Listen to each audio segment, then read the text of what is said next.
Hey, what's going on, everybody? Welcome back to Body Bags. It's week 142, and as you can see, Bourgie86 here again, doing a film review for the Fright Chick. She couldn't make it for you guys. She's wants to apologize. She should be back next week.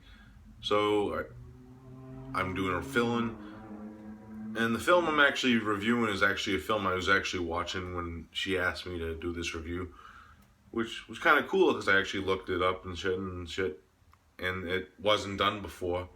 So I was like, cool.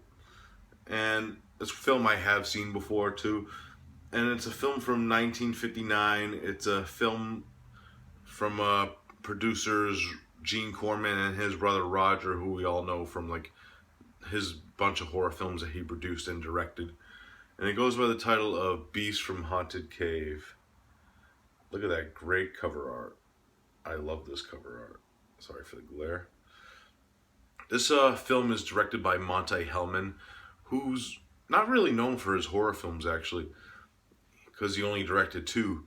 The two horror films that he directed is this one right here, which is actually his first film, and everyone's favorite sequel, Silent Night, Deadly Night 3, which I actually haven't seen, but I heard a lot of shitty things about. And he also directed for non-horror fans out there, Two-Lane Blacktop and Iguana, which is actually a film I have seen. And he's also known for being the producer of Reservoir Dogs, Quentin Tarantino's first film, who Tarantino actually is one of Monte Hellman's, is one of Tarantino's idols. Now let's get into the main plot of this one. It's a very subtle story, so I'm not gonna really, I'll give you like a brief synopsis. It's about like this group of bank robbers. They're in like this skiing resort area, and they plan like this bank heist with this I believe it's a bank. It has like a weird name, like the name of the place, but inside of it has gold. So they set up this diversion, like this mining part of like this skiing area, and what ends up happening is when they have this explosion, it releases like this creature which goes on a rampage, and actually these bank robbers end up going to like this cabin in the ski area, and the monster starts attacking them one by one, and it's them against the monster, pretty much. That's pretty much the main plot of the film without going really crazy into it. Now, my thoughts on this film. This film has a lot of like different elements to it. For starters, it doesn't start out like your typical like creature feature. It delves into two like genres submerging together. It starts out like a crime thriller, and then halfway into the film it becomes like a full blown creature feature with this monster here. Now the monster itself, you don't really get to see it till the very end of the film. You see glimpses of it, and the way the special effects are and shit, it kind of looks like it's kind of like blends in with the surroundings, so it kind of has like this chameleon thing. I don't know if that was like intentional or it was due to like the way the special effects were done, but it kind of looks cool in my opinion for like an older film. Now the cast of characters are not like the greatest world class actors ever, but they have something that works well because it is like a first time director's first film, and the way these characters and the way they're portrayed does work for like this small budgeted film. The film only runs like 70 minutes. This is actually the Synapse release, which actually runs 10 minutes longer, because it adds like what Monte Hellman did was a few years later he actually got the actors again, and he filmed additional scenes for like TV. So what Synapse did was release that version with its best quality prints of those cuts and put it in one feature, so it's like one long continuing uncut version of the film.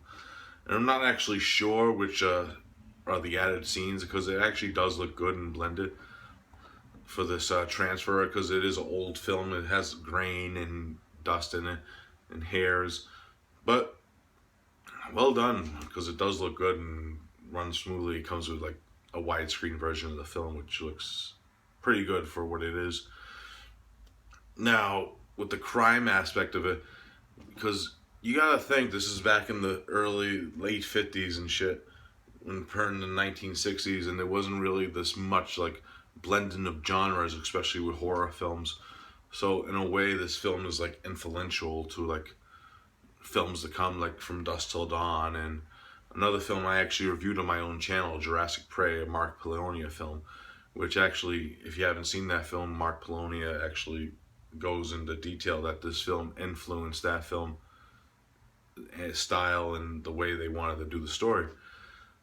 And with all this low budgetness and the small core heart of the film for Monte Hellman and the producers and the cast, for a very low budget film, it actually works in my opinion. It's really well done, and it actually has some interesting shots, especially with the ski area and with some character development between the main girl and the ski instructor. Actually, his name is Gil, who and the girl that works with the bank robbers, Gypsy. And she wants to get out and shit, and they have like this conversation because she had a rough life with the main leader of the gang, Alex, who actually is a very cool looking character because you always meet him when he has like what it looks like a black and mild cigar in his mouth and shit. And there's a lot of quirky characters throughout. And the cool thing about it is there's actually not a lot of characters. It's kind of like a contained film because there's only like this main group of people with a few like sub characters in between the film. And it's just a very interesting watch and a very interesting film. I watched this like a few times already, and I actually highly enjoy this film for what it is. And I do think it's like an influential film because it blends the two genres of a crime heist film with a horror creature feature very well for what it is. If I had to rate The Beast from Haunted Cave, I'm going to give it a solid 8 out of 10. It's one of my favorite films of all time. A very interesting watch, and if you're a fan of Monte Hellman, it's definitely a film you want to check out in his repertoire of films. 8 out of 10 for The Beast from Haunted Cave. Hell yeah. Alright guys, that's it for this film review. I hope you enjoyed it. I'll be back next week with another review on my regular day, so I'll see you then. Peace out.